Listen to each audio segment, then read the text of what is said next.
შენ ხომ მოსწავლე ხარ ჩემო არა? შენი უნდა გახსნა თუ სადმე უნდა იმუშაო? თქვენ უნდა გახსნათ.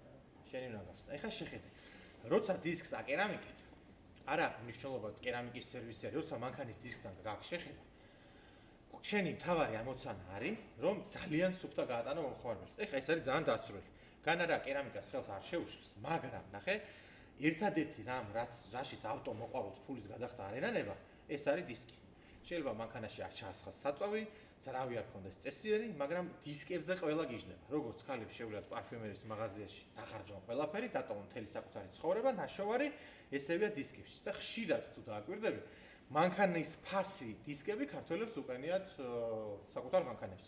ამიტომაც ყოველთვის ეცადე რომ დისკი მუდმივად კარგ ფორმაში იყოს, ძალიან მაგარია რომ მომხმარებელს გადაწყვეტ ამის დაკერამიკება, შენც ერთადერთი რაც გევალება რომ უფრო მეტი ყურადღება მიაქციო და გაწმენდილი დისკი დააკერამიკა. იმიტომ რომ ამ პროცესში მომხმარებელი რომ შემოვიდეს და ნახოს რომ ეს დისკი არ არის, უბრალოდ საბურავი არ არის გაწმენდილი და შენ ამას აკერამიკებ, არ მოეწონება.